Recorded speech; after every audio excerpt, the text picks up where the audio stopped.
Welcome back to my channel. आज हम करने वाले हैं क्लास 9 एमएल अग्रवाल बुक चल रही है हमारी आईसीएसई बोर्ड की चैप्टर 16 एक्सरसाइज 16.1 का क्वेश्चन नंबर 5। तो क्वेश्चन क्या बोल रहा है, एक हमें राइट एंगल ट्राइंगल दे रखा है। The base of a right angle triangle is 12 centimetre and it's hypotenuse is 13 centimetre. अब पहली बात कर लेते हैं कि राइट एंगल ट्राइंगल क्या होता है। तो राइट एंगल ट्राइंगल होता है जिस ट्राइंगल में एक जो एंगल है वो 90 डिग्री का होता है। तो मैंने एक यहाँ पर राइट एंगल ट्राइंगल बना रखा है। इसमें तीन एंगल है, एंगल ए, एंगल बी और एंगल सी। एंगल सी जो है वो 90 डिग्री का है यहाँ पर, इसीलिए हम इसको राइट एंगल ट्राइंगल बोल रहे हैं क्योंकि angle C is of 90 degree. तो राइट एंगल ट्राइंगल में एक एंगल 90 डिग्री का होता ही होता है, तभी हम उसको राइट एंगल ट्राइंगल कहते हैं। तो ये एक राइट एंगल ट्राइंगल दे रखा है। राइट एंगल ट्राइंगल के कॉन्टेस्ट में हम तीन टर्म्स यूज करते हैं। जो राइट एंगल का ये होता है जिसके ऊपर राइट एंगल बना हुआ होता है, इसको हम बोलते हैं बेस। तो बीसी जो है हमारा बेस है। और जो राइट एंगल जिसपे ये हाइट खड़ी हुई होती है इस तरह से, ये हमारी होती है परपेंडिकुलर, जिसको मैं यहाँ पे पी लिख रही हूँ। और जो आपका ये वाली साइड होती है जो थोड़ी सी स्लैंट होती है, स्लैंटिंग वाली जो साइड होती है, इसको हम बोलते हैं हाइपोटेन्यूज। ओके, तो राइट एंगल ट्राइंगल में ये तीन टर्म्स हम यूज करते हैं।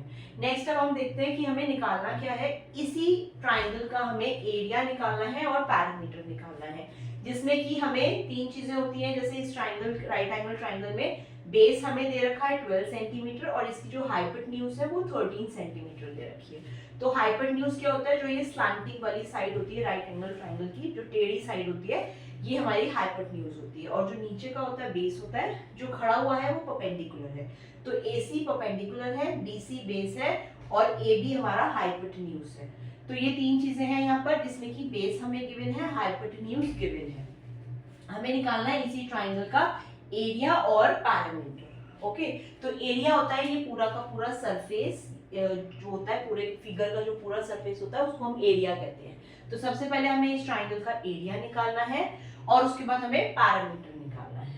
तो एरिया निकालने के बाद हमारे पास फॉर्मूला है, एक ट्राइंगल का एरिया निकालने का फॉर्मूला है हमारे पास half into base into height. All right, तो हमें बेस तो पता है ऑलरेडी, लेकिन फॉर्मूले के अंदर हाइट भी पता होनी चाहिए। मैं यहाँ पर लिख देती हूँ कि एरिया ऑफ ट्राइंगल जो है फॉर्मूला हमारा वो होता है half into base into height. तो दैट मीन्स बेस तो हमारे पास है ऑलरेडी, हाइट हमारे पास नहीं है, तो दैट मीन्स हाइट हमें निकालनी पड़ेगी। तो हाइट निकालने के लिए हम क्या करेंगे, यहाँ पर एक थ्योरम होती है पाइथागोरस थ्योरम, जो अप्लाई होती है राइट एंगल ट्राइंगल के लिए, उसको हम यहाँ पर अप्लाई करेंगे। पाइथागोरस थ्योरम क्या बोलती है, सो इन अ राइट एंगल ट्राइंगल आप पाइथागोरस थ्योरम अप्लाई कर सकते हो, किसी नॉर्मल ट्राइंगल में नहीं कर सकते हैं, सिर्फ राइट एंगल ट्राइंगल में ही पाइथागोरस थ्योरम अप्लाई कर सकते हैं। मतलब जिस ट्राइंगल का एक एंगल 90 डिग्री का होता है उसमें आप पाइथागोरस अप्लाई कर सकते हो। सो बाय अप्लाइंग पाइथागोरस थ्योरम हम हाइट की वैल्यू निकालेंगे, जो कि हमें यहाँ पर एरिया निकालने के लिए चाहिए। तो मैं यहाँ पर पहले यहाँ पे पाइथागोरस थ्योरम अप्लाई कर देती हूँ।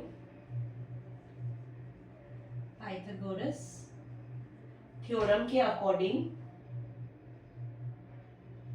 एक राइट एंगल ट्राइंगल में जो बेस होता है उसका स्क्वायर, मतलब बीसी का स्क्वायर, प्लस जो हाइट होती है उसका स्क्वायर, मतलब एसी का स्क्वायर, इज इक्वल टू होता है हाइपोटेन्यूज का स्क्वायर। हाइपोटेन्यूज क्या है हमारा, एबी का स्क्वायर। तो यही पाइथागोरस थ्योरम बोलती है कि हमारा बेस का स्क्वायर प्लस हाइट का स्क्वायर परपेंडिकुलर का स्क्वायर इज इक्वल टू होता है हाइपोटेन्यूज का स्क्वायर।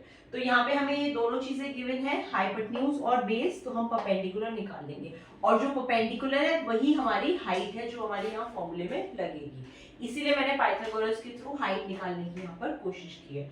तो बीसी का स्क्वायर यहाँ पर आ जाता है 12 का स्क्वायर, प्लस एसी हमें नहीं पता है, एसी हमें निकालना है जो कि हमारी हाइट है या परपेंडिकुलर है, और इज इक्वल टू एबी का स्क्वायर हो गया हमारा 13 का स्क्वायर। ओके, तो 12 का स्क्वायर हो गया, 12 मल्टीप्लाई बाय 12 हमारा हो जाएगा 144, प्लस एसी का स्क्वायर इज इक्वल टू 13 का स्क्वायर निकाल लेते हैं। तो 3 3 जा 9, 3 1 जा 3, 1 3 जा 3, 1 1 जा 1, ये आ गया हमारा 169। 13 इंटू 13। अब हमें AC की वैल्यू निकालनी है, मतलब AC को लेफ्ट साइड में अकेला छोड़ना होगा। प्लस का है यहाँ 144, तो इक्वल टू के उधर जाके ये माइनस का हो जाएगा। AC की वैल्यू तभी आएगी जब लेफ्ट साइड में इक्वल टू के लेफ्ट साइड में AC को हम अकेला छोड़ेंगे। तो यहाँ पर क्या हो जाएगा, AC का स्क्वायर इज इक्वल टू 169, इधर ये प्लस में है 144, ये हो जाएगा माइनस में 144। तो 169 में से अगर हम 144 माइनस करते हैं तो ये आ जाता है हमारा 25। तो AC का स्क्वायर इज इक्वल टू 25।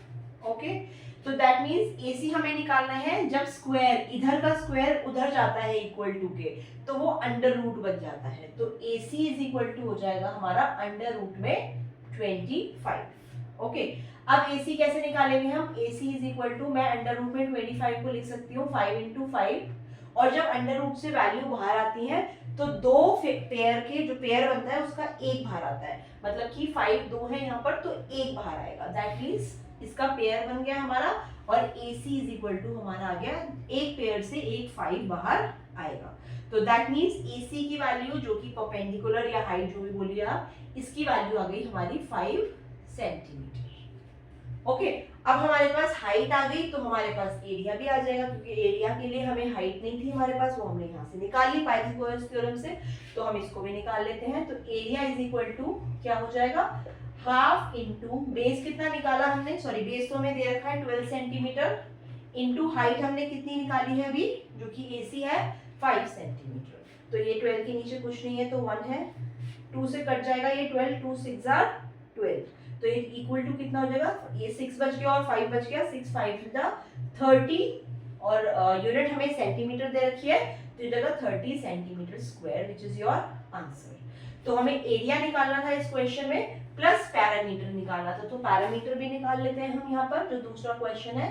तो पैरामीटर कैसे निकलेगा, पैरामीटर क्या होता है, किसी भी ट्राइंगल या किसी भी फिगर की जो साइड्स हैं उनको हम ऐड कर लेते हैं तो वो पैरामीटर हो जाता है, जो कि हम बाउंड्री भी बोलते हैं। दैट मींस पैरामीटर हो जाएगा हमारा AB plus BC plus CA।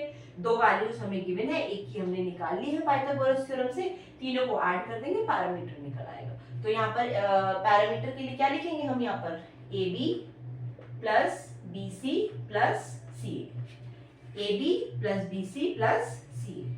AB की वैल्यू हमें गिवन है क्या है 13, प्लस BC की वैल्यू भी हमें गिवन है 12, प्लस AC की वैल्यू हमने यहाँ पर निकाल ली है 5, तो ये हो जाएगा 5। इन तीनों को हम ऐड करते हैं, कितना आ गया ये 13 प्लस 12 प्लस 5, 5 6 7 8 9 10, ये आ गया 30। तो पैरामीटर हमारा होगा 30 सेंटीमीटर। तो जो यूनिट हमारी एरिया में लगी है वो सेंटीमीटर स्क्वायर लगी है, पर पैरामीटर में जो यूनिट लगेगी वो खाली सेंटीमीटर लगेगी। तो ये दो आंसर्स आ जाते हैं आपके, दैट मींस आपका एरिया भी 30 सेंटीमीटर है और आपका जो पैरामीटर आया है वो भी 30 सेंटीमीटर है। So I hope this answer is clear. We are going to solve the whole ML Agarwal book of class 9. So do subscribe to my channel and like it. Thank you so much.